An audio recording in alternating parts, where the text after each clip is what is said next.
Bit of a mix-up here today as we welcome you to our Shenandoah Esports Arena live from Winchester, Virginia with a reschedule, a hiccup in our regular routine. Rocket League will be playing here at 8 p.m. tonight, preparing to take on Cumberland's B team. After a surprise earlier this week, we were robbed of a Rocket League matchup. We have yet to see this team perform in the last 48 hours at least. Yeah. So we get an exciting showing from the reigning Division 4 national champion team in Rocket League as they continue their push in Division 3 here tonight. Hi everybody, I'm Chris Clayton, joined alongside Ben Kincaid as we are gearing up to take you through this exciting matchup against Cumberland's backup team.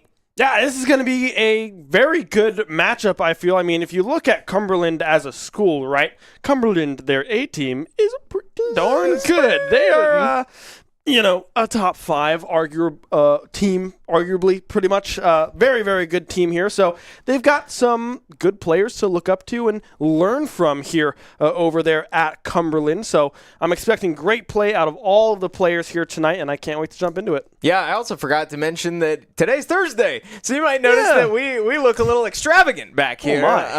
But yeah, it's Jersey Day. We're repping our teams, but also repping Shenandoah, taking on another opponent in their NECC bracket. We can take a look at their standings here so far this season, as they have played 2 series and split them down the middle, 1-1 with a win over Georgia, who has now unfortunately sat comfortably down at the bottom at 0-3, but taking a loss at the hands of Daytona State, who has cemented themselves up at the top at 2-0. So Shenandoah currently very much definition middle of the pack, but looking to separate themselves with a win here today.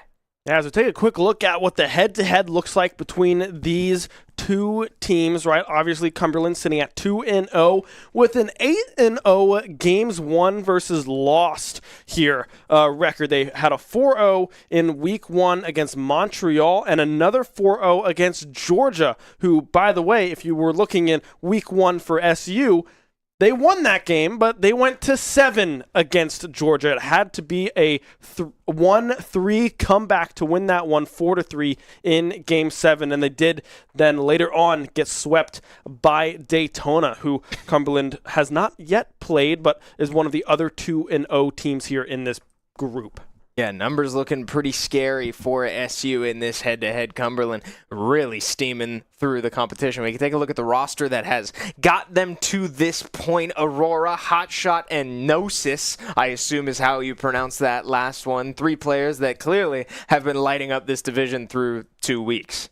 Yeah, we take a quick look at the opposite side of Cumberland here. Very good players on that roster. And then this roster as well. Another familiar face, 3 familiar faces here, Pagani, Mango, and Kiazi, looking to get things going here for the SU squad, trying to advance to that 2-1 record, but this is definitely going to be a big ask with a very, very strong team. I mean, Hotshot, a 2100 player, Gnosis is an 1850 GC3 SSL. I don't know exactly what Aurora's numbers are, but I'd assume they are somewhere in that level, as well as a GC3 to a SSL ranked player. So a very, very tough matchup, very experienced team here in Cumberland looking to take down SU.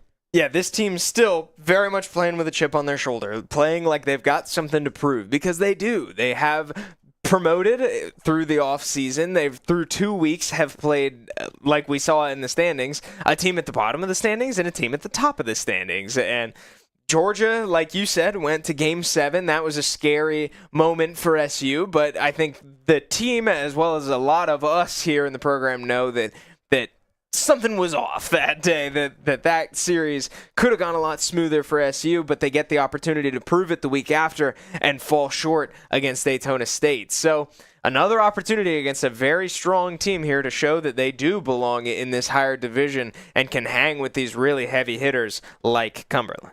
Yeah, and the one thing I'm looking for from SU tonight is confidence, right? Take your chows. be aggressive and don't be afraid to, frankly, mess up some of these aggressive plays, right? Because we've seen them get a lead and get a little complacent, right? They're like, all right, we got this. Let's just play some lockdown defense and hope they don't get through 3 players, right? You still need to be able to put the aggression on and make them work for possession of the ball, which is something that SU has struggled with in the last couple of weeks here. So confidence and challenging midfield is what I'm looking for from this team today. Yeah, and a factor that needs to be acknowledged as well is in NECC, these are best of 7s. SU, very much a momentum-based team. When things are rolling, they tend to continue to roll. And when things get out of control, they tend to stay out of control. And that can hurt you in a long series like this. SU has a history of, pulling up early and being able to just sort of blow these games open quick and take care of business. But the moment things start to get a little shaky, you said it, SU's confidence can kind of get rattled, and it affects their play very noticeably.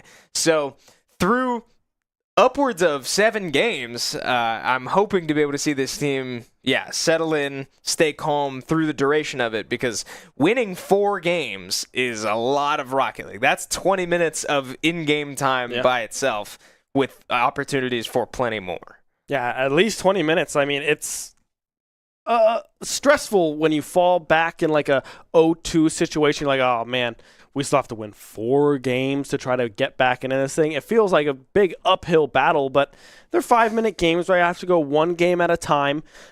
Depending on how many goals are getting scored, the clock, of course, will continue to roll.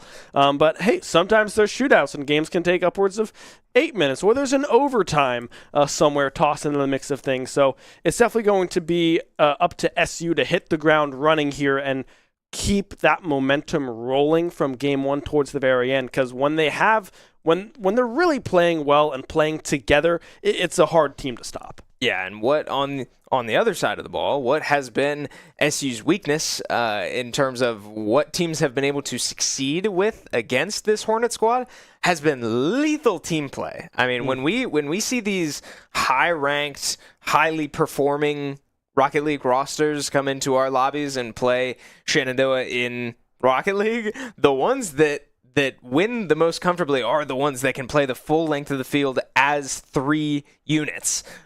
So I fully believe that Cumberland's B team is a roster that is capable of that. It's a matter of can you go out there and execute, right? It's hard to play so cohesive as a unit. I'm not sure how long these 3 players have been playing together, but that has been an issue for SU to deal with. And if Cumberland's able to put these coordinated plays together, find their passing lanes, find the plays downfield, that can be where SU starts to fall short. Yeah, and something we've seen on the SU defensive side of things is that there have been some gaps in the defense that they have been cleaning up from week to week, but teams are still able to find that passing play, like you said, and take it up in the air, take it down low as well. Just kind of mixing up the avenues of approach up against the SU defense, frankly, is the way to go, because we've seen missed balls come through from various players. We've seen some mishits as well, some back passes that might not have been communicated well enough to be able to connect with what they were trying to do. But on the offensive side for SU, we've seen passing lanes start to open up in their game plan, right? We've seen a lot of Mango to Kiazi and vice versa on the offensive side of things, with Pagani kind of manning that midfield, going up for those midfield chows off of these clears, right? So we've seen a lot more production out of players that we're not necessarily used to, specifically in Kiazi in the goal scoring department. Yeah, the identities of a lot of the players on this Hornet squad have really flipped. We're seeing a lot more of, Kiazi being the one to put it in the net, or Pagani being the one to move up past midfield and try to either put a shot on net or set it up for his teammate, and Mango being the one to make the saves. Every single thing I just said would be so backwards if I told you that a year ago, but that has been the formula for this team so far, and whether or not that's part of the game plan or that has been sort of a fallback, things are not going wrong and this is just how we're finding success, has sort of yet to be determined, because we are still so early in this season. But that's the reality of what we've seen, and it so far has worked for the most part. Like you said, Kiazi in the opening week of NECC putting up more goals than ever, more goals than the rest of his team, more goals than anyone in that lobby, and more goals than we've ever seen him score in a series, period. Kiazi has certainly stepped up to this change in tempo, and hopefully we'll see a bit more of that today. Yeah, and one thing we have to remember about this SU team is that this is a promotion for them, right? They were in Div 4 last semester, promoted, won the national championship. They got cool rings, the whole shebang. So they were able to go, they went 13-1 overall in Division 4, winning the national championship and being promoted here into Division 3. And then their first game, it was that Georgia Black game.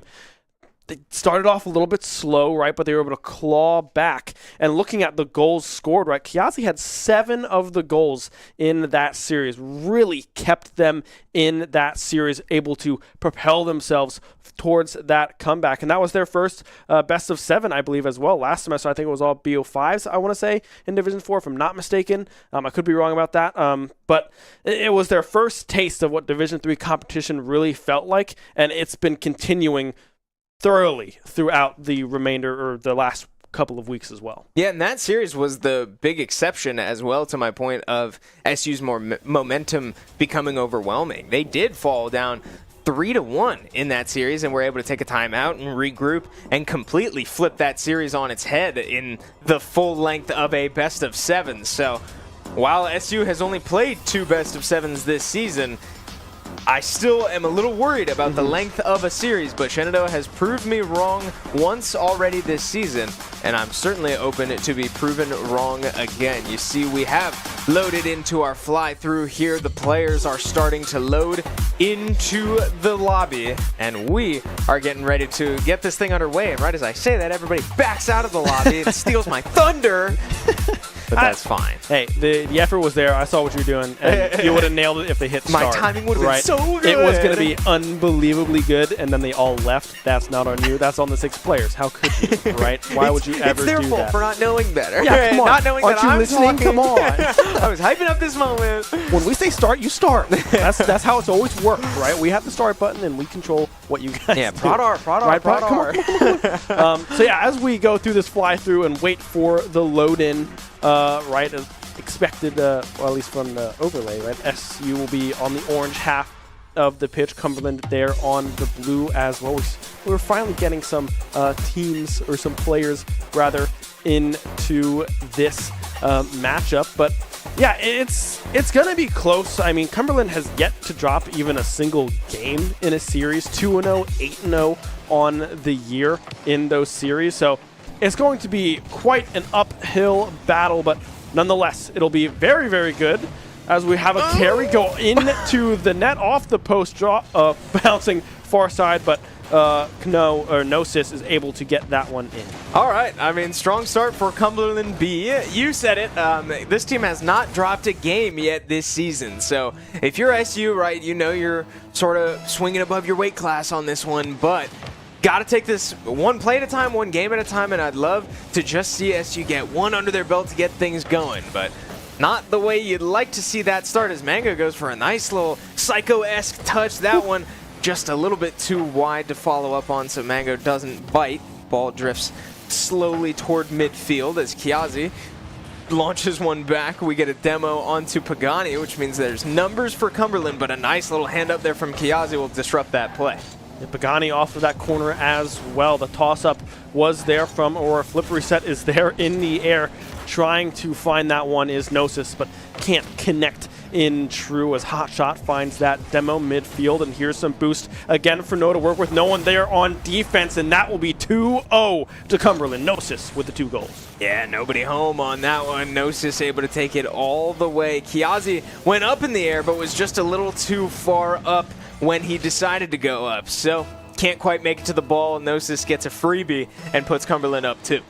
And that's in the first minute as well, right? We're not even a minute here into game number 1. Pagani trying to take Good that patience. one slow. Mango with a shot on goal and will find it. That is the patience and the commitment and confidence that we're looking for from these players, able to toss that one up off the backboard for Mango. I was literally just about to start my sentence with that's just fundamentals being put on display there from SU, but then I see the replay start with Pagani absolutely launching Kiazi into the corner to start that play. But I guess whatever works, right? Pagani was in the right position to set that play up, and they make the most of it. Bring this deficit down to just one as Pagani just steals that ball. But Hotshot goes up ready to set up his own play. Nice little reset, doesn't get much power on it, so Kiazi can sit patient and make a play on it. Yeah, trying to fight out of this corner now is SU. Cumberland B doing a great job at controlling the tempo of this offensive pressure that they have thus far, but a clear is found. Pagani with some boost will send it off of the backboard. Kiazi, the only one there to follow up, but Gnosis instead will be able to take this one past midfield back into that far corner. SU still one down here, 2-1. Hotshot with an angle. Pagani with the clear instead. Can Mango get there in time? He can, but can't find the cross to Kiazi. Yeah, that was a huge touch from Pagani because Kiazi was getting handled in the net, but a big save, promptly demoed, so can't get much of a counterattack. But now Mango has an opportunity to take one up himself, lets Pagani finish it off, but no boost on Pagani means they lose the ball quickly. Mango with another clear into the corner, but boost numbers starting to favor SU, but not much confidence downfield as Cumberland starts again to put a possession together. Yeah, now we're at the halfway mark here of game number one. Kiazi, the one with that clear half field. Pagani with a ground pass up to Mango. Up. Has some boosts to work with. Lip reset just missed there from Mango. Can't find it. Kiazi, the only one back on defense. Doesn't have a whole lot of boost to work with, but the rotation hopefully quick enough here for SU as they fight for this clear. It's Aurora now with possession, but a 50-50 won by Mango sends it the opposite direction.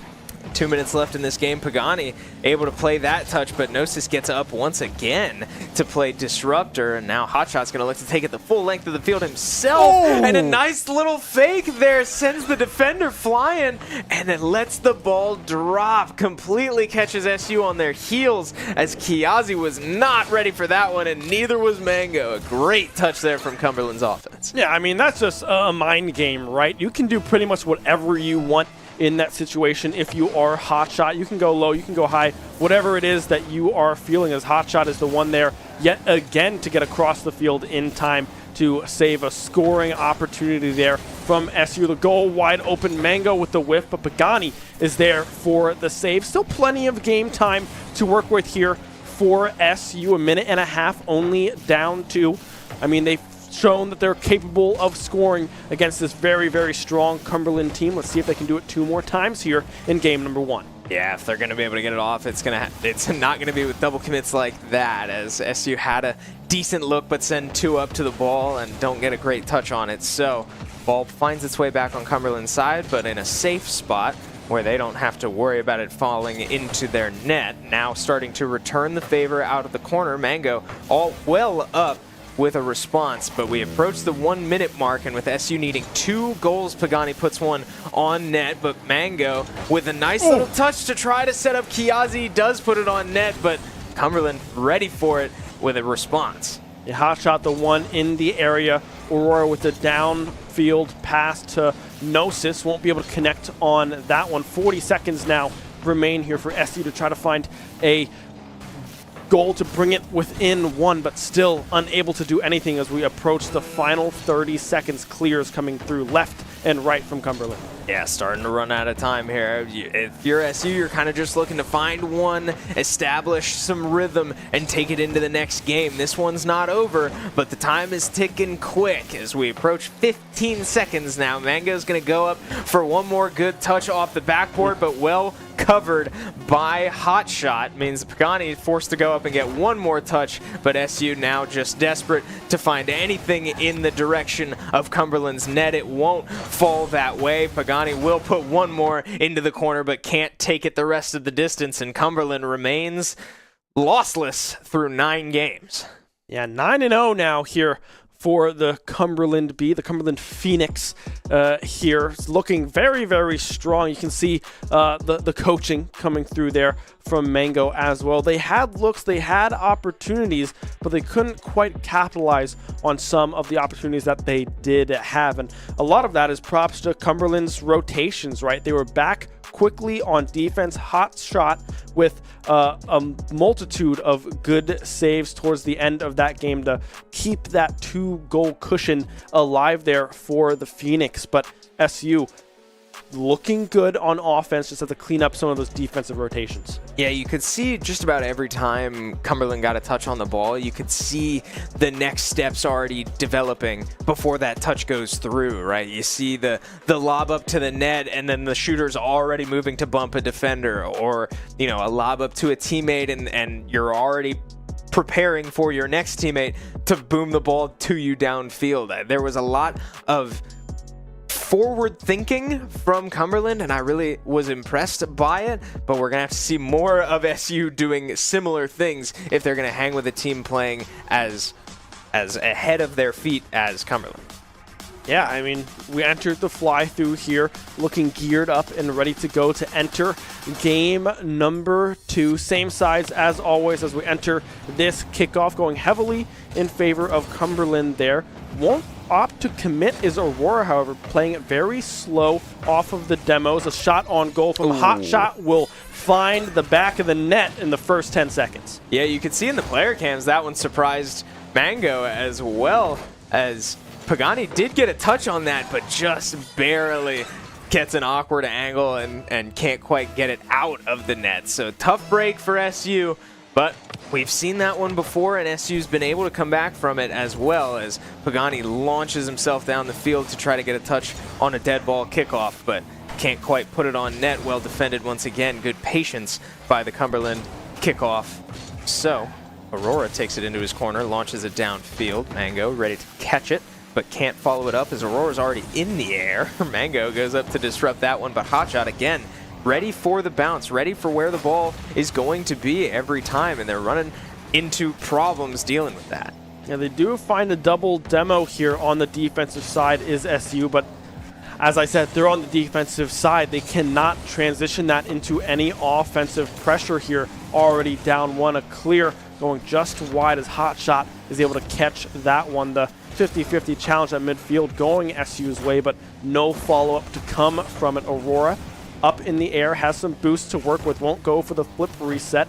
Will just carry it across the field and knock that one back into the corner. Pagani, a pass down to Mango, will be able to find that big chow, but cannot get that one into the net. Cumberland already back on that defensive side. It was a good look from SU. I like the play, just didn't quite find its way in, and that's fine. Good defense from Cumberland too, to disrupt it up in the air, not let the play find its way down to goal level. But I don't hate it at all if you're SU. It's a bit of a miscommunication there from Cumberland, bumping their own teammates. Kiazi's going to look to take this one himself and flick it up with no boost to his teammate. Gets another touch on it, but once again well defended in the air, met in the air by the Cumberland D.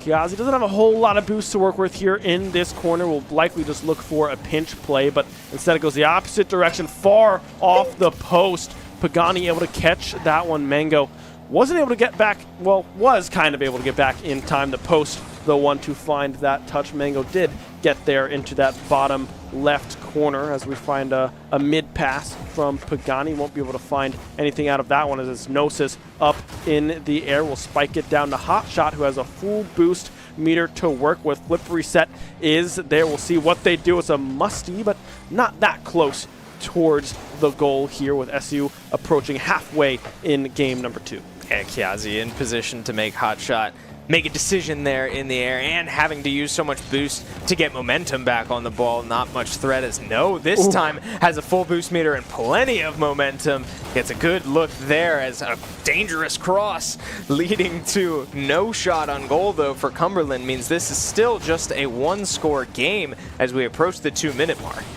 Yeah, 2 minutes remain here. Gnosis there with the demo onto Mango as well. So we'll have to see a bump coming through for Pagani on Gnosis there as well. Aurora trying to flip something up there for Hotshot. No boost for them to work with. Now Kiazi with the readjustment, the re-angle of that ball, trying to take it themselves off of the ceiling, but can't find anything with that one as well. Flip reset is there for Mango. Will take that one to the ground. A little pogo action coming through from Mango's car as well, but still cannot capitalize on some of that offensive pressure. Oh, yeah, and a good touch there by NECC. Great early chow to threaten the goal, but can't quite get the follow-up. Mango goes up one more time. No more boost to work with. It'll bounce right off his car, and a nice follow-up shot from Pagani. Great patience once again from the SU squad. Mango, knowing the play's not over, when his boost meter hits 0, lofts it up. It looks like Mango was going to flick it himself, but hey, we'll take it. A shot on net going in the net is good news for SU. Yeah, able to tie it up here with a minute 18 to go here in game number 1. The kickoff going in their favor for just a moment, but a pass down from Aurora off to NECC. There comes the cross, but Hotshot not willing to commit to that one. That would have been a dangerous triple commit with the state of the game. Pagani messing up a little bit of that landing. Mango, very, very strong shot there towards that left side post, but can't find anything with that one, with Cumberland having 2 players in the way of that clear. Pagani trying to fight out of the corner, but can't quite do it, as Kiazi and Pagani find them both in the corner, bumping up into their cars across midfield, but can't find anything. No, will opt to send that one back into the corner. Kiazi with the clear. Yeah, Cumberland just not able to read it off the corner, but the tempo of this game has increased considerably since SU scored that goal, and if SU's able to keep up, they might force this thing to overtime, as we are still tied with 20 seconds left in Cumberland. Not sure if they've ever been in an overtime this season, but that's as close to losing as you can get without losing. Yeah, pretty much. I mean, that's as close as you can possibly get, as Aurora is going to toss that one back into the corner. 3 seconds remain here in regulation. Will this one just find the floor? Kiazi, the one to keep it up off of that sidewall. Pagani trying to push it forward, but it will meet the ground. It's a game 2 overtime here, tied at 1. Yeah, next goal wins is one of the best opportunities SU is going to have to dethrone a team like this. Take a game off of them and get this thing rolling, but NECC up in the air is going to flick it off the backboard, but can't get there, and the shot goes high, and the defender can't get there. Hotshot with a very well-placed shot on the top quadrant of this goal. Hotshot lives up to his namesake and puts one in 13 seconds into overtime. Yeah, they were trying to find, well, Kiazi rather, was just trying to beat that ball to the mark, was reading that off of the backboard, knew where it was going to go, but just a little bit behind on pulling the trigger on that contest. Hotshot was in the perfect position. The car angled beautifully to go high instead of low there, where Kiazi was going to be able to meet that ball and find that save, and Cumberland avoid losing their first game of the season here, advancing to a 10-0 record now here for Cumberland Phoenix B here in NECC Rocket League. Yeah, and I believe we saw that Shenandoah is going to opt to take their timeout now, so we are going to have a bit of a break between games to sort of sit and digest what we've seen so far through 2 games, because we still have a lot of Rocket League ahead of us. This is a best of 7. Now, SU has looked relatively strong against this Cumberland squad. Both of those games so far have looked winnable against a team that has not given many winnable looks to any teams so far this season. So SU just now sort of has to put the puzzle pieces together, and I think you're seeing that in these player cams as we see Mango talk to the rest of the team. Mango, the one to call this timeout. I assume because, hey, we're starting to see things, but we need to make sure we're all on the same page and start putting them together to find success. Yeah, and I like on those player cams as well, we saw Kiazi as well having a voice, right? Saying things like, this is what I saw, this is what I was going for. I think this is stuff that we can work on to try to improve here later in this series. But they do find themselves down 0-2. Like you said, this is a best of 7, so there's still plenty of gameplay to come and adjust here for SU. So I like what I saw there in game number 2. A lot quicker, much faster rotations. Let's go with that. Much faster rotations for SU on the defensive side of things, really able to hold Cumberland only to those 2 goal scores. and a lot more challenges, right? I saw confidence coming through on the offensive side, not afraid to toss a body on the ball and see if it gets them an opening. Yeah, and I just like the contrast we're seeing from just last week. Let's not lie to ourselves. That Daytona State series, SU was getting blown out. Yeah. Game 1 was, 6-0? This series has looked anything but. This has been a completely different vibe to these games because they have seemed winnable. They're not letting up 6 goals a game. So I've been impressed so far for SU's ability to bounce back this week compared to last week and not let these losses spiral out of control. Yeah, I'm looking back at the Daytona game. In 4 games, they let up 16 goals, right? That's not a number that you want to see on your side of the stat line. But right now through 2, it's only been about 5 goals to come through from Cumberland 2 on the side of SU. And in that second game, I mean, they only let up 2. It was a very, very close game. Through all of regulation, it was a 1-1 ball game pretty much. And then just that unfortunate chow coming through from Kiazi, unable to get there in time. I like the approach, just trying to find a clear, but they just don't register that and push that as fast as they might have should have. Yeah, so as we get ready to load here into Game 3, the timeout timer starting to wind down and the kickoff timer counting down to 0. We load into Game 3. Pagani goes up for the kickoff and Kiazi quick to follow up and try to match this pace we saw toward the end of Game 2. Yeah, Mango up there trying to find a clear, but it's Aurora, the midfield player coming through from Cumberland, thus far able to find that and stalemate that ball. Mango and a little bit faked out with that pass off of that corner. NECC is there, and it's going to be a double demo here. Mango and Aurora off the board, a pinch off of the ceiling there from NECC as well, but won't be able to follow up on that one as it's a clear from Pagani on target, but Aurora again back on that defensive rotation for the Phoenix. Yeah, you're not going to see many of those midfield shots go in against either of these teams. It's going to take a lot more than that. But Pagani with some nice heat on this one puts it right where it needs to be if it's going to make its way in. But again, a great save there by NECC to clear this one out and again not let the midfield shots be the dagger to put Cumberland down.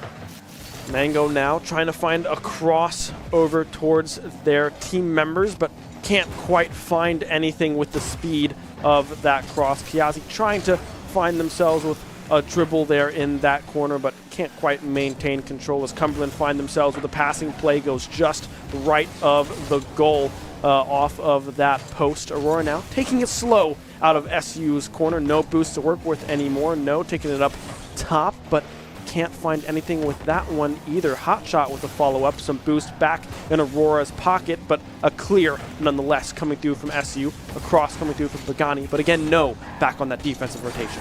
A great hustle play there by NECC. The teammates were out of position there, and NECC had to go from first man to first man again, and still makes a play on the ball to shut that threat down from SU. So we remain scoreless 2 minutes into this game. Aurora flips one up to themselves and is still there to find the reset. Pagani with a nice little kill there onto the ball. Goes under it that time, and Hotshot's going to put one on, but Kiazi ready for it, and we still remain scoreless halfway through this game. Kiazi able to find that save. Mango the one up in the air, but doesn't have any boost to work with there on that aerial dribble attempt. We'll try to maintain possession here in Cumberland's half of the pitch. Has some boost to work with. Kiazi the one to follow up, but won't be able to make the connection. Pagani with a miss there as well on the aerial attempt. Mango, flip reset is there. Will use it, but Hot Shot able to win out on that 50. But still,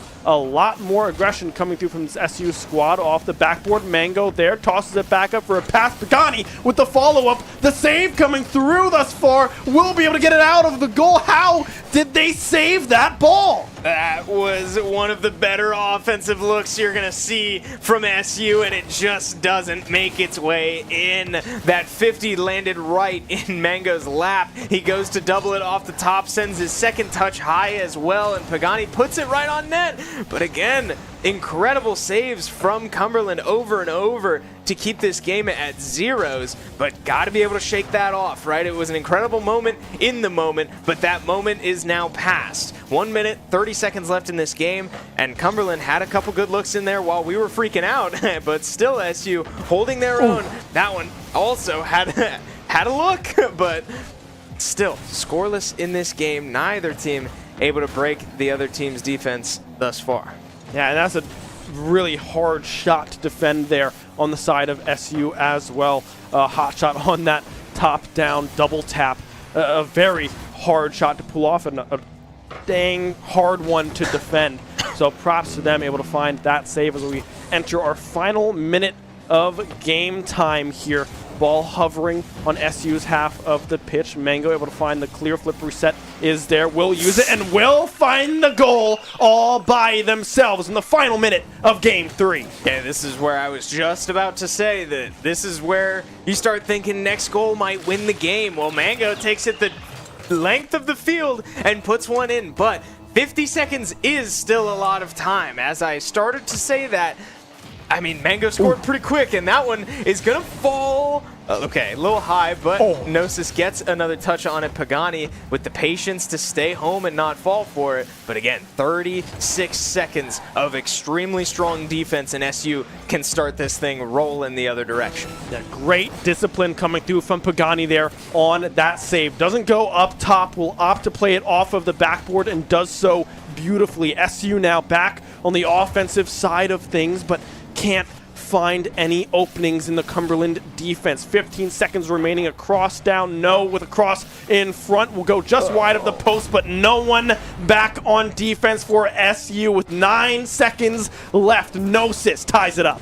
Yeah, Pagani goes wide and nobody else is home. Mango gets back with no boost, and you see it in the player cams. Mango talking to Kiazi, because I have to imagine that was Kiazi's responsibility to get back for that ball with Mango coming back with no boost. But game's not over. We are still tied, and with 1 second left on the clock, we're going to let the ball sit and hit the ground. We're going back to overtime, 2 games in a row. Golden goal.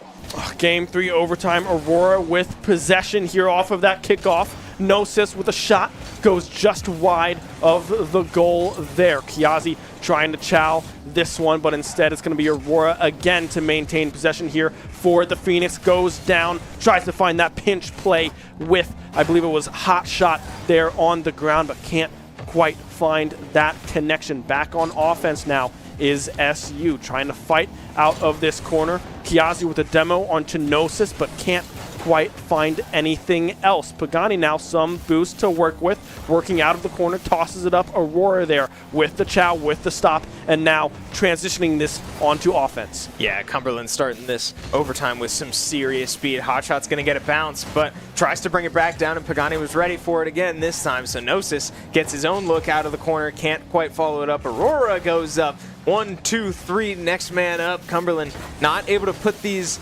down just yet as NECC sends one off his back wall. Might have been looking for a psycho. Can't quite get it. Pagani goes to try to put it on net. Can't get it there either. So a lot of slow developing plays and long shots from SU, but Cumberland playing with the speed and hasn't been able to keep up with themselves just yet.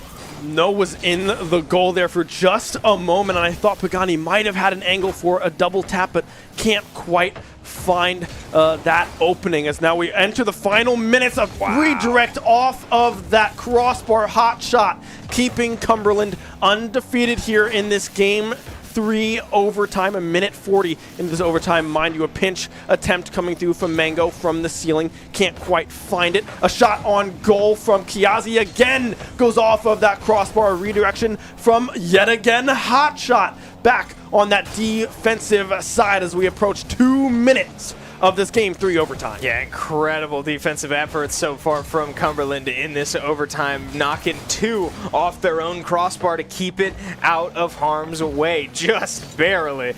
But Now the ball finds its way into SU's corner, and it's Cumberland's turn to set up a play for themselves. Pagani goes for an early challenge, but gets sent far, but Kiazi able to follow up as Cumberland just a little too slow to follow the ball after the fake on Pagani. So the game slows down for both teams. Oh, Mango back on defense. They cannot quite find the angle as the boost runs out. I believe it was Pagani, or excuse me, Kiazi there on that defensive side. A beautiful pass coming through, and No is there to catch it. Another heartbreak in an overtime coming through for SU, a 2-1 loss. Yeah, disappointment on the face of this Hornets squad. They know that they are so close. They know that they've had this Cumberland team in striking distance twice now, but just haven't been able to find that finishing blow in overtime or to keep the ball out of their net with that last minute. They've been so close, but every game has gotten closer. If you're SU, you got to be able to keep that in mind and keep these adjustments coming. This is a best of 7. This series is not over, and the adjustments you've been making have clearly been putting the pressure on Cumberland, but it just hasn't been enough to get over that last hurdle. I mean, it's been very, very close games 2 and 3 here for SU.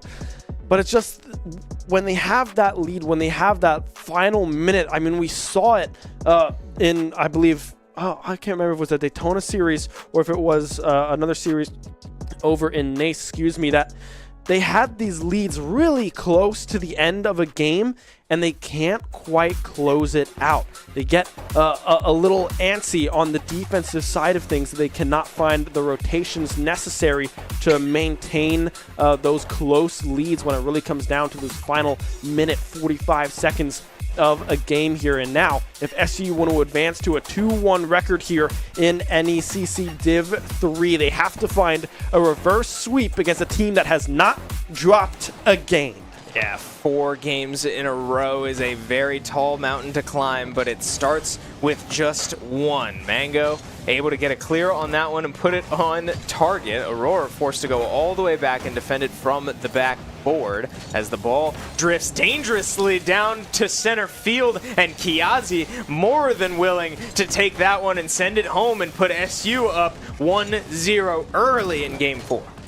I love Kiazi's positioning there, not afraid to have that one cleared over their heads, knows that SU's back on that defensive rotation, doesn't have to play that midfield anymore, and is able to find a goal within the first 20 seconds of this game. Aurora, the one with the carry in the air for the Phoenix, but can't find anything off of that one either. Gnosis off the backboard, a great angle there for Aurora, but a readjustment goes just low of their car as SU was able to find that clear out of a sticky situation. Yeah, Hotshot was looking to take that one the full length of the field as well. Kiazi forced to get a little awkward because Hotshot left the ball, but no real threat there, and it's all right for the Shenandoah defense to slow down a little bit. Hotshot, once again, the one to go up and disrupt the play, but now a little bit caught out of the play. Pagani taking a slow shot up to the net, can't quite find it. Aurora goes up high and loses all of their boost, but gets the mid boost and will likely get back. Look for a bump on Pagani, but SU able to hold on to the ball, or otherwise that could have been disastrous. Yeah, Gnosis up in the air to intercept the pass, the lob coming up there from Pagani. It'll be Hotshot dropping that one off to Gnosis there as well. The Chow, the 50-50 going heavily in favor there of Cumberland, but still able to find that push off into that far corner. Mango, Goose to work with, trying to find a clear, but Gnosis beats him to the punch. Now up in the air they go, but Pagani with the redirect back off into that far corner. SU trying to stay alive in this series thus far, and right now the defense looking incredibly strong. Yeah, it's been a lot of patience from all 3 SU players so far as they set up a little team play there once again. Gnosis takes it off of his own teammate's air dribble. Off the backboard, Hotshot sets him up perfectly, and No goes up and finishes the job. Pagani tries to get a hand up but can't quite get there, and we are tied once again, but with plenty of time left in this game. Well, just as I praise the defense, it's a great offensive play to come through from Cumberland to tie this one up at 1. Aurora able to maintain possession there off of that clear. Now Hotshot back up off of the backwood. Will follow up and will find the touch themselves as well. A delayed double tap coming through from the Cumberland SSL. Yeah, Mango got caught a little flat-footed here on the side wall, lost his momentum and couldn't make a play into the net. So a quick response from Cumberland make it a lead for this Cumberland squad as they win this kickoff and threaten another quick score here if SU's not able to get out of this one. Yeah, Pagani going for the bump there off of Hotshot as well, trying to give Mango some room to work with, but Mango not enough boost to keep that one going. The demo coming through, the cross as well, but Mango is back to find the clear off into the far corner. Some boost to work with, runs out. It'll have to be a follow-up from SU if they wanted to find that goal, but can't find anything with it. Kiazi with a shot dead center on the net, but Aurora in there to find that goal. A pass to Mango goes up high just off of the corner, and that's Aurora again now to push that one off into that far corner. Shot goes just wide off of the same corner there from Mango and cannot find anything off of it. Cross back over to Mango. Crossbar is there. Pagani with the follow-up and will find it. 2-2 now in game number 4. That was 50 seconds of some of the best offense we've seen from SU this season. They were putting shot after shot after shot on net. Some of them defended by the goalpost, some of them defended by the crossbar, some of them defended by Cumberland, but you only need one to find its way into the net, and this is a tie game. If we could ever see more of that level of offense from this SU squad, that right there was a winning formula. Yeah, I mean, it looked so good there on offense, and props to Mango. Not going for that tap off the crossbar. Goes for the fake nose. Pagani is in the perfect position. Again, Kiazi with a shot. Pagani with the follow-up. Finds the bottom corner. SU with the lead. Look at the team play here. They are starting to figure this thing out. Kiazi, again, with a nice play on the ball. Just can't quite get it under the crossbar, but Pagani's ready for it every time. The team play has elevated in this last 90 seconds, and SU is really clicking right now. Aurora trying to find that cross over to Hotshot, has plenty of boost to work with. Ops try to take it slow out of the corner. SU back on this defensive side. The pass down to Aurora goes just wide off of that corner. Pagani tossing it back up towards Mango, but instead is Hotshot able to intercept that pass. I love what I'm seeing right now from SU, playing with confidence, playing fast, and locking down on defense when they need it. And thus far, it's been looking good. A bump coming through, but Kiazi able to find that save instead as we approach our final minute. Yeah, good awareness from Kiazi to know to go for the ball there. With Mango goes up and meets up in the air once again. You said it, the confidence is starting to show from this Hornet squad. They are not afraid to meet you at the apex and come away with the ball. 30 seconds left in this game, though. We have seen Cumberland score in this position before. It's got to be 30 more seconds of strong defense, and if you find an opportunity to make this a 2-score game, that might just put this Cumberland squad away. Pagani unable to find that touch in that corner. The final 20 seconds here. What can Cumberland do? Your undefeated season here at stake in Division 3. The follow-up, the double tap goes low, goes just wide from Pagani. 5 seconds remain. Kiazi just trying to keep the pressure on. The final second ticking away. Cumberland can bleed. SU take their first of the series. Yeah, it just starts with one, and we really saw the formula come together. We're finally across that equal sign and seeing the result of all of these adaptations through 3 losses with this SU squad. They are finding their way into the net and finding consistency in their threats. This is a completely different SU squad than we've seen in the first 3 games, and it is resulting in them finding their way into the win column. But first of 4. Yeah, first of 4 indeed, but holy moly offense coming through from SU. Able to find 3 goals and 3 pretty clean goals as well. Each of them orchestrated beautifully. And really just that second goal is what really swung a lot of that momentum back in their favor. The fake from Mango, Pagani able to find that follow-up and find that goal was huge for SU's momentum. Pagani as well was able to follow up on the third goal for Kiazi, goes just off of that crossbar and will follow up beautifully and find that far bottom corner. A great angle. No one on Cumberland even close to being able to find that save. SU staying alive here, but man, is it going to be a long night if they want to win this one. Right, yeah, you got to think back to all those shots that hit posts and crossbars too, like that. Frankly, could have been a much more lethal game from SU if some of those shots were just pixels closer to the net, but not going to find all of them. Shenandoah finds enough to walk away with a win with a 1-score lead. And now, again, yeah, got to keep that train going. And you have to expect that Cumberland is picking up on their own tendencies as well and are ready to make adaptations the other direction. This series is far from over, but that was an important first step in taking this thing back in a reverse sweep. Yeah, I mean, I love what I'm seeing from SU there.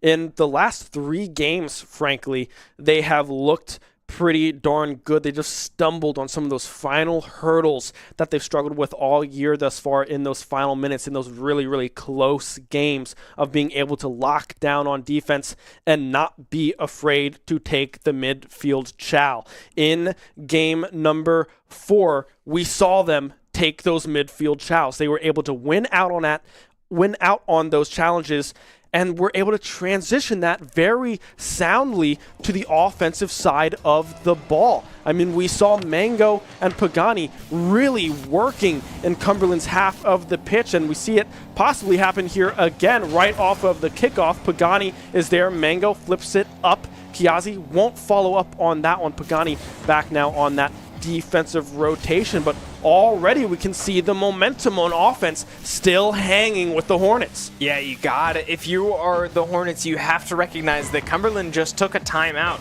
between those 2 games. This is literally a situation that they have not been in yet this year. They have put Cumberland on their heels, and again, a nice shot to the far corner to at least give the ball an opportunity to go into the net, and bang, a bullet from Kiazi right in the paint sends SU up 1-0 early once again. Kiazi with that beautiful touch, and Pagani there to finish it. Another first minute goal here coming through for SU. Pagani now with 4 on the night. The sleeping giant starting to wake up here for the Hornets. Let's see if they can keep that momentum rolling as they find themselves on the defensive side of the ball here for the first time in game number 5. Mango trying to fight out of this corner. Pagani, the one up in the air, does get pinched back into that same corner. Aurora with some boost will drop that one. Mango able to find the clear. If there's one thing if there's one thing we've learned so far from this series, it's that a 1-0 scoreline will not be the final scoreline of this game. One goal will not be enough. So if SU gets complacent here, that could be a real dangerous slope to fall down. So the game cannot stop, but SU showing no signs of stopping. They have continued this threat all the way through as Pagani gets a bad miss there, but it is bailed out by Mango, and Pagani able to get upfield and find another touch to buy some time for the team to regather and set this thing back up. Yeah, SU doing a great job at covering some of these misses, some of these mistakes that we have seen from this team here this year. Trying to fight for this clear again is SU, but yeah, Pagani on that miss. Mango is there to bail out his teammate and keep Cumberland scoreless here in game number 5. A cross coming through. Kiazi, a little bit of a miss there. Pagani, no boost to work with, though. 2 players for the time being with no boost. Mango, however, back on defense, is able to find a save. Hot shot, pushing it off back into that corner. Gnosis with the cross back over towards Aurora, but still struggling to find any clean looks on offense is the Phoenix. Yeah, SU's boost numbers were starting to get real low there, but able to claw out of that one without really any damage and start setting up the ball downfield for their own plays. Mango just sort of drifting with the ball and sets up his own teammate to, again, bang it downfield and start setting up a play on the opposite side of the field. Pagani, with no boost to work with, is driving to their back corner and now back to midfield. So would have needed to be a two-man effort from SU. They can't quite find it, just the two of them, and now NECC gets a look. There will be one more shot. Bar down does not make its way in, and Pagani, again, great patience to just be a body in the way. And now the SU defense is in trouble. Some miscommunications there, and everybody out of boost means Aurora is able to capitalize and tie this game. Yeah, Mango bumps Pagani, and that kills all of their momentum towards the ball. Cumberland with a wide open net. Do not miss out on those opportunities. Able to find the goal, tie it up with 1:45 to go, as now it's Mango's turn. Up in the air, off of the ceiling, but Aurora on the save there for Cumberland. All tied up. I mean, this is a 0-0 game here. SU fighting to stay alive. Yeah, just like that first goal, that first offensive sequence from SU doesn't matter, but wait, I blinked for a second and Mango's putting him in from his own corner. I thought that hot shot might have been able to get back in time, but it's just a perfect angle off of that clear, perfectly on target there from Mango, able to reclaim the lead here, 2-1 in game number 5. Mind you, there's still plenty of time to work with here for SU. Hotshot again has to get back on defense, as Kiazi was able to put one towards the net there, but was not able to find that goal. SU playing without a cushion here in game number 5. Mango, the one back on defense. Hotshot off of that back wall. Pagani with the miss. Kiazi will just send that up towards the ceiling. Pagani looking for that pinch yet again, but can't quite find the momentum that they were looking for to get that one out of harm's way. Again, and I would be remiss if I did not mention the mental game going on right now for Cumberland. This is a situation that they have not been in yet this year. They have dominated every Rocket League game they have played so far in NECC. Now, only through 2 weeks, that is still an impressive feat, but now on their heels, they find a way to tie it, and in the blink of an eye, SU's putting one in from their own corner. Little mistakes starting to chip away at this Cumberland defense that had been so strong through 10 games, but now starting to fade a little bit as the ball will drift dangerously in front of SU's net. Hotshot's going to get a look. It goes high. Bar down does not find its way in. SU's defense gets a hand up. Mango, the one to make a save on the what might be the last shot on net we get from game 5. Zeros on the clock. Hotshot able to pop it up, but Mango won't let it stay there, and SU strikes once again to win their second of 4.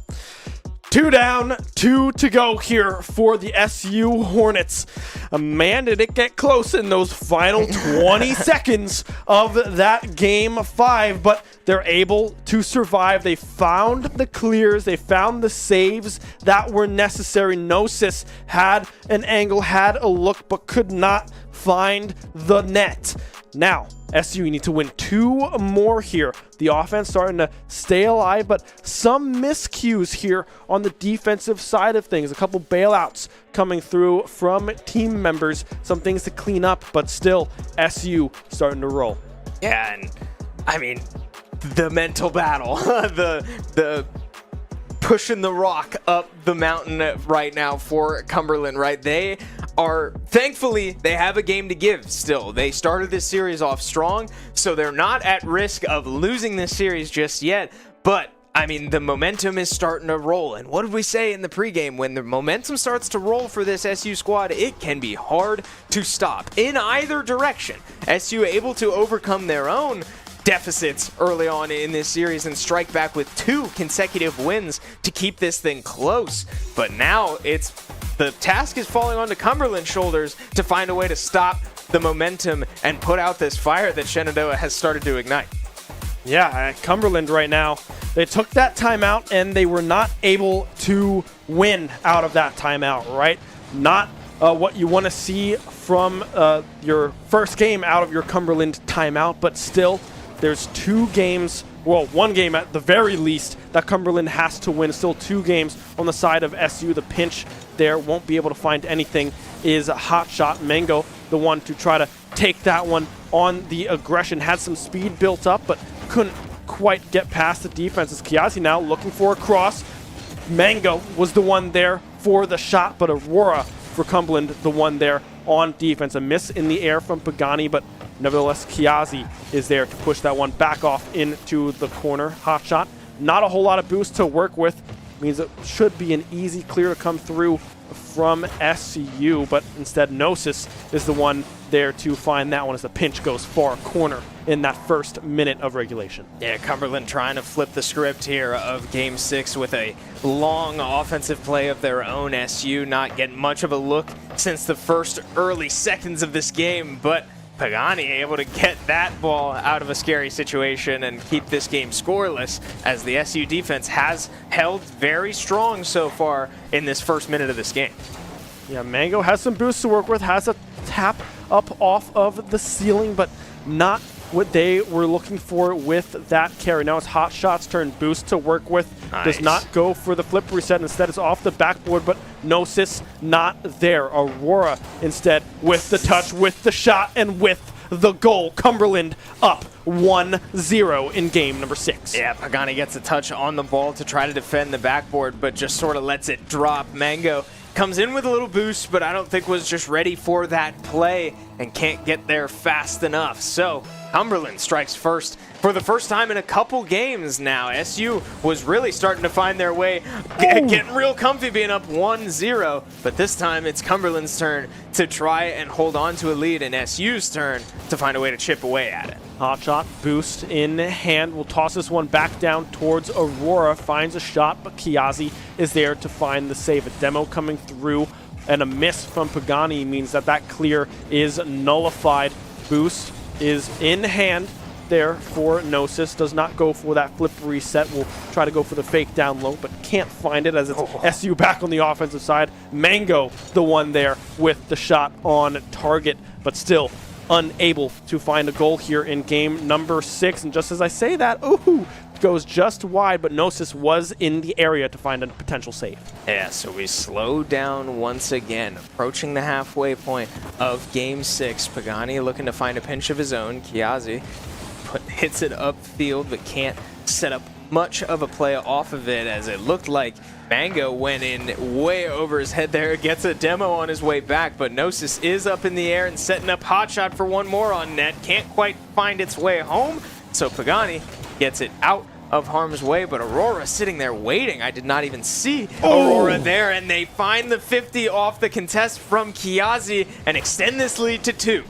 I mean, Aurora, their first 2 goals of the series comes in very critical moments. That's just great car placement there. You know the clear is likely going to come low there from Kiazi, able to find that touch off of the hood, and now another clear here coming through off of that kickoff for Cumberland, but instead it's Mango able to keep the momentum going off of the post. The shot from Mango defended beautifully. Another shot coming through from Pagani, trying to find that far corner yet again, but can't quite find anything, as now we see a lot of defensive play coming through from Cumberland. Pagani, excuse me, up in the air, cannot find that touch, cannot find a goal, with some great offensive looks from the Hornets. Yeah, SU has been bombarding the goal with some good shots, some weak shots, but it doesn't matter. If you're going to keep putting it on net, keep making the defense work for it, and Cumberland has done just that.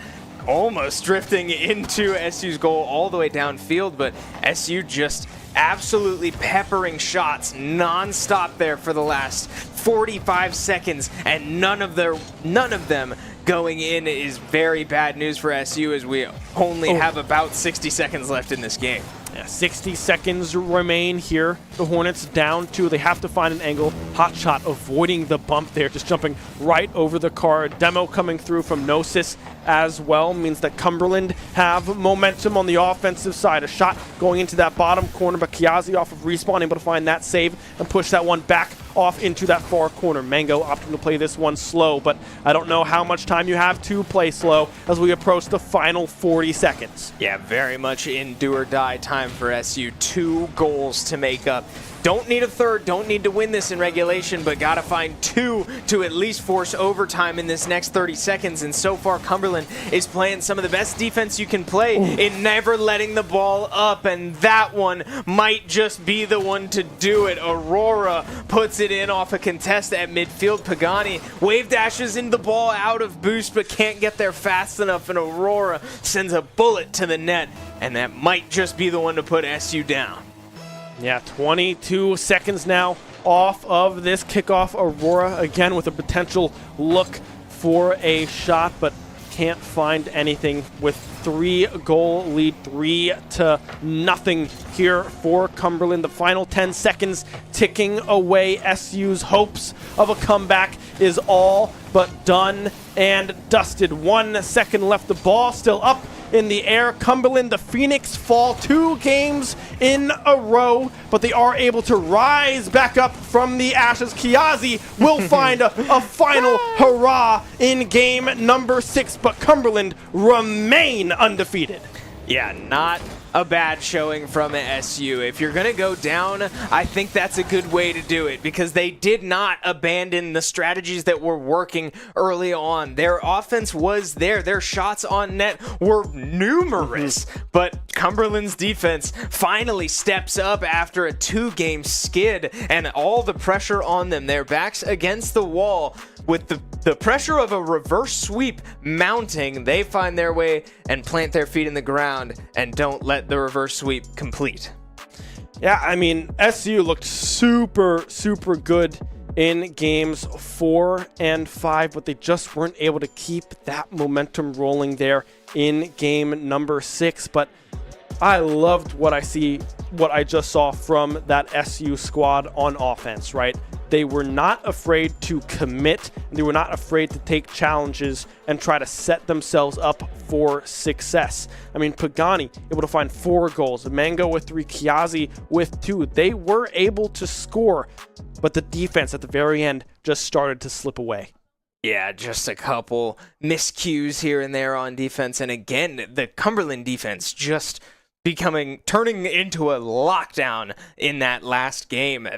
That 50-second stretch of SU getting, I would say, maybe 7 or 8 shots on goal in a row, and none of them going in. Some of them, I mean, like back-to-back, right? It's one thing to put a weak shot on net, but you're still forcing the defense to respond. So in that sense, and in that sequence, none of those were bad shots, no matter how hard they were shot or not. There were some serious good looks in there, and Cumberland did not bite on any of it. They absolutely clamped down when they needed to, and that felt like once you saw 0 of those shots go in, that might just mean Cumberland's got it figured out. Yeah, and huge props to Cumberland there in game number 6. Aurora, the one to score those 3 goals. Scoreless through the first 5 games of that series, finds a hat trick in game number 6 to seal the deal. But, I mean, it was just very well played on the defensive side throughout, frankly, almost the entire series here for Cumberland, able to really shut down anything that SU was looking for. And when SU was able to find these angles, it was after repetitive shots and a lot of setup on the offensive side, which I do like to see from the Hornets. Yeah, so SU falls to 1-2 now in their NECC Division 3 bracket, but I think that was an important game to play for SU, because coming off that Daytona State series, I think this team needed to prove to themselves that they can hang with these higher-ranked teams. And today absolutely showed that to me. So plenty to improve on still, plenty to learn, but this was a big one for the Hornets. While still a loss, 2 impressive wins off of a so far undefeated team in NECC. Good looks, but just falling short today. Yeah, I mean, SU is the first team to be able to take a game off of Cumberland, right? They are now 12-2 here in NECC, entering this series 8-0 in the game count. So SU really showing what they are capable of here against Cumberland. And there's a lot to look at, of course, in VOD, but just from initial reactions, SU has grown so much already in these first 2 weeks, and they are looking like a team that could contend. Yeah, so even through the loss, we do still have a player of the series here from SU. the one who's not usually the one to step up past midfield and put some serious shots on net, but today doing exactly that. 13 shots on net, 4 of them finding their way into pay dirt. Still 9 saves as well, so staying home in that role that we're used to, but more than willing to make his way upfield and make a play on the ball. Yeah, Pagani played very, very well in this series, right? I mean, we see them on the offensive side with 13 shots, 4 of them going in, like you said, but also 9 saves on the defensive side as well. One of the players really keeping SU in this series here tonight, played very, very well and should be quite proud of his performance. Absolutely, yeah. Cannot hang your head too much on this series, especially Pagani stepping up. And again, that's been a storyline for this team so far this season. Players stepping out of their comfort zones to make plays and step up for the team where they haven't usually been comfortable. And it's been a winning formula so far for SU. Not, unfortunately, enough to find a win in the series today, but a winning formula hopefully down the line that could lead to some serious success. But with that will do it for us here tonight, Thursday, October 9th. Our week of varsity competition is over. Be sure to drop us a follow, though, on whatever platform you're watching on right now so you don't miss out on any of our future esports action here at Shenandoah University. For Chris Clayton, Ben Kincaid, be a friend, tell a friend wow, I haven't done that one. That's all right. Be a friend, tell a friend something nice. It might just change their life, and we will see you next time. The Yankees lose.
Shenandoah University is a big little university rising. With 22 Division III sports teams, over 200 areas of study, over 300 annual performances, an elite academic esports program, nationally ranked health professions programs, one of the biggest university presences on Broadway, immersive AR and VR learning programs, cybersecurity and computer science programs, and innovative undergrad and graduate programs. all at a place that cares for you. Shenandoah University is the big little university rising. Find out more at su.edu/rising. We have the Esports Arena right here on campus in Winchester, Virginia, and this facility acts as the hub for all esports activity at Shenandoah University. Students are able to use this space not just for competition and practices, but also as a living learning community and a sandbox for them to come and explore and practice and try out things related to and through esports in the gaming industry so that they're getting that hands-on learning and the skills necessary to help them find a career by the time they graduate. We also have the professional level broadcast production booth, where we do all of our broadcasting and production, from casting of our games that we play right here on campus to working with outside entities to record footage for them as well. In addition to the space that we have here in the Esports Arena is the Esports War Room. Our students get to use that space for studying, but also outside projects. So our students get to use this space for professional development and the academic side of our esports program, which is such a critical component to go with that competitive element that we have. So we combine all of our facilities at Shenandoah University with competition, community, and career preparation. We have over 250 days of programming, and there's something for everybody, and we want you to be part of it.